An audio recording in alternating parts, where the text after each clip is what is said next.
Welcome to AR Capitals. இந்த வீடியோவில் நம்ம மியூச்சுவல் ஃபண்ட் இன்வெஸ்ட்மெண்ட்டில் சிஸ்டமேட்டிக் வித்ட்ராவல் பிளானுங்கிற ஒரு கான்செப்டை பற்றி நம்ம பார்க்க போகிறோம். எப்படி நம்ம எஸ்ஐபியில் மந்த்லி இன்வெஸ்ட் பண்ணி ஃப்யூச்சரில் ஒரு கார்பஸ் பில்ட் பண்ண போகிறோமோ, அதே மாதிரி இப்போ நம்மள்ட்ட கையில் இருக்க கார்பஸை இன்வெஸ்ட் பண்ணி அதில் மந்த்லி நம்ம இன்கம் ஜென்ரேட் பண்ண போகிறோம்.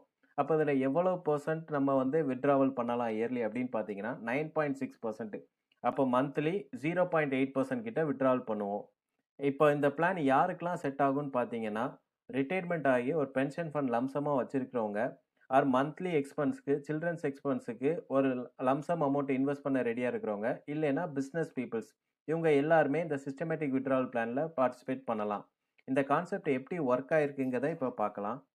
அப்போ ஒரு பர்சன் மியூச்சுவல் ஃபண்டில் லார்ஜ் கேப்புங்கிற ஒரு ஃபண்டு கேட்டகரியில் 10 lakhs rupees 2016 இன்வெஸ்ட் பண்ணியிருக்காங்க. மந்த்லி 8,000 rupees இன்கமாக வரணுங்கிற மாதிரி.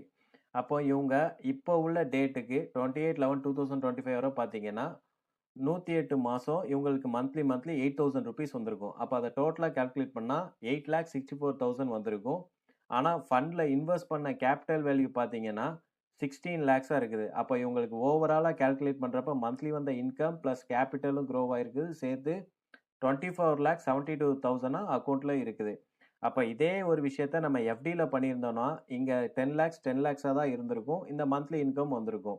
ஸோ ஒரு கேபிட்டலும் க்ரோ ஆகணும், அட் த டைம் எனக்கு மந்த்லி இன்கமும் வந்துட்டு இருக்கேன்னா இந்த சிஸ்டமேட்டிக் வித்ட்ராவல் பிளான் ரொம்ப ஹெல்ப்ஃபுல்லாக இருக்கும். ஆனால் இது மார்க்கெட் சேர்ந்து இன்வெஸ்ட் பண்ணுறதுனால இது கண்டிப்பாக ஷார்ட் டேர்ம் கிடையாது, லாங் டேர்ம், மோர் தென் 5 years நம்ம ஃபண்டை ஹோல்ட் பண்ணுற மாதிரி இருக்கும். ஏன் சொல்கிறேன்னா 2016 இன்வெஸ்ட் பண்ணவங்களுக்கு 2020 டைமில் பேண்டமிக் சுச்சுவேஷன் வந்தது. அப்போ இவங்க இன்வெஸ்ட் பண்ண கேபிட்டல் அமௌண்ட் பார்த்தீங்கன்னா மார்க்கெட் டவுன் ஆனதுனால இவங்க கேபிட்டல் அமௌண்ட்டும் டவுன் ஆயிடுச்சு. ஸோ இந்த பேனிக்கில் எடுக்காமல் இருந்திருந்தா நெக்ஸ்ட் டே பார்த்தீங்கன்னா ஃபண்டு க்ரோ ஆரம்பிச்சு, அப்போ நம்ம கேபிட்டலும் இன்க்ரீஸ் ஆரம்பிச்சிடும். ஸோ இந்த மாதிரி type plan long term invest பண்ணுறவங்களுக்கு நல்ல ஒரு பெனிஃபிட் ஆப்ஷனாக இருக்கும், கேபிட்டலும் க்ரோ ஆகும்.